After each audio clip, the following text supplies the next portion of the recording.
कभी सोचा है कि आज हम जिन मॉडर्न कॉलेजों और यूनिवर्सिटीज़ में जाते हैं, उनकी जड़ें कहाँ हैं?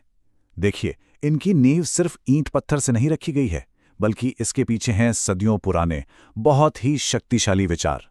तो आज हम एक ऐसे ही विचार की कहानी को समझेंगे, एक ऐसा विचार जिसने भारत की शिक्षा का पूरा नक्शा ही बदल दिया।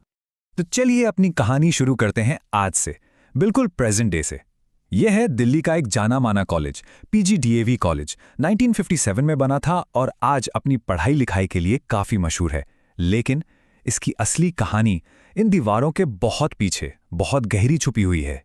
तो सवाल यही है कि इस कॉलेज और इसके जैसे सैकड़ों और संस्थानों के पीछे वो कौन सा 19th सेंचुरी का फिलोसॉफिकल डीएनए है, वो कौन सा विचार है जो आज भी इन्हें ताकत दे रहा है। इस सवाल का जवाब हमें आज में नहीं मिलेगा। इसके लिए हमें चलना होगा अतीत में। तो चलिए जरा टाइम में पीछे चलते हैं और मिलते हैं उस आर्किटेक्ट से, उस सुधारक से जिसने इस पूरे आंदोलन की नींव रखी थी। और ये है वो शख्स, स्वामी दयानंद सरस्वती।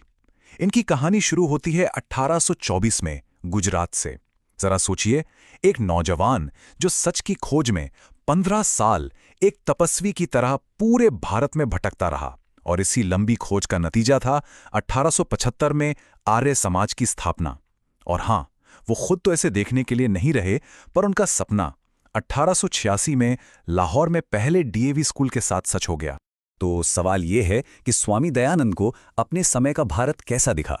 उन्होंने एक ऐसा देश देखा जो ब्रिटिश राज के नीचे था, जहां उन्हें लगा कि अपनी ही संस्कृति, अपनी पहचान सब खत्म हो रही है। और उनके हिसाब से ये सिर्फ एक पॉलिटिकल प्रॉब्लम नहीं थी। नहीं, उनके लिए ये एक बहुत गहरी, एक मॉरल प्रॉब्लम थी, जिसे उन्होंने कहा चरित्र का संकट। तो इस चरित्र के संकट का, इस बड़ी समस्या का हल क्या था उनके पास?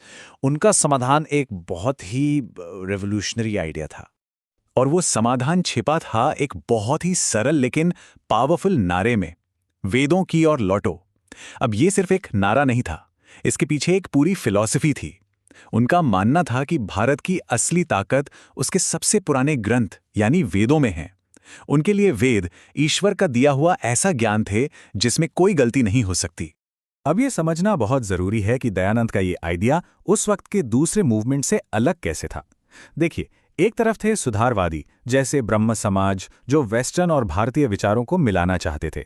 वहीं दूसरी तरफ थे दयानंद के पुनरुत्थानवादी।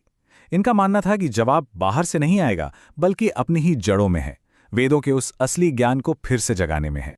और हां, ये मत सोचिएगा कि ये सिर्फ एक धार्मिक आंदोलन था। बिल्कुल नहीं, दयानंद की सोच राजनीतिक भी थी।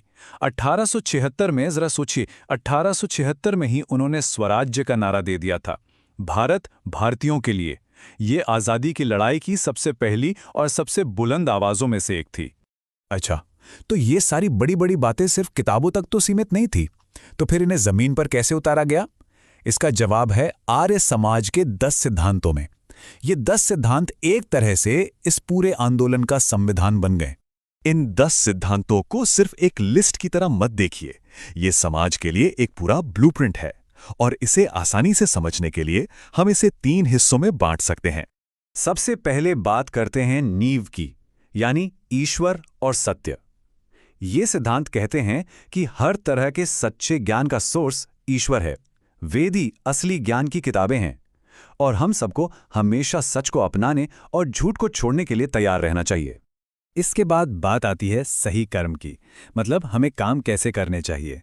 सिद्धांत साफ हैं, जो भी करो धर्म के हिसाब से करो, सही गलत में फर्क करके करो, सबसे प्यार और इंसाफ से पेश आओ, और सबसे जरूरी, अज्ञान को मिटाओ और ज्ञान को बढ़ाओ।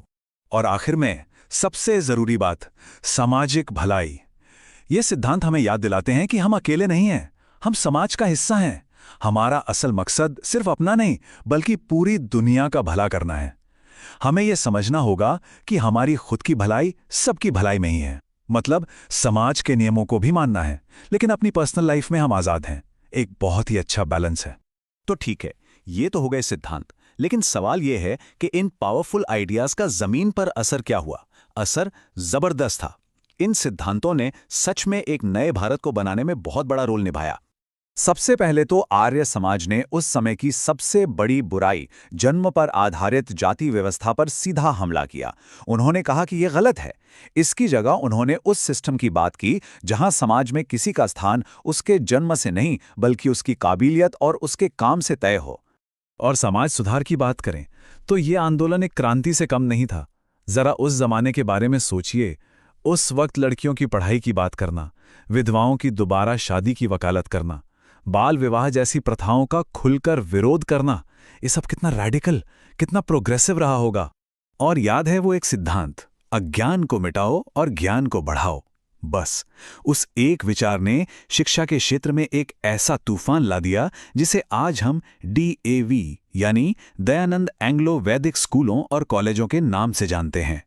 आज 750 से भी ज्यादा संस्थान इस विरासत को आगे बढ़ा रहे हैं। और यहीं पर आके हमारी कहानी का सर्कल पूरा होता है।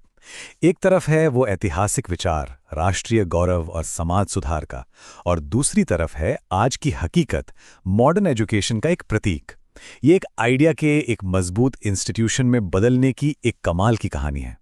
तो आखिर में ये सब हमें एक बहुत बड़े सवाल के साथ छोड़ जाता है कि क्या अतीत के ये मजबूत सिद्धांत, ये फाउंडेशनल प्रिंसिपल्स भविष्य के मुश्किल चैलेंजेस से निपटने में हमारा रास्ता दिखा सकते हैं?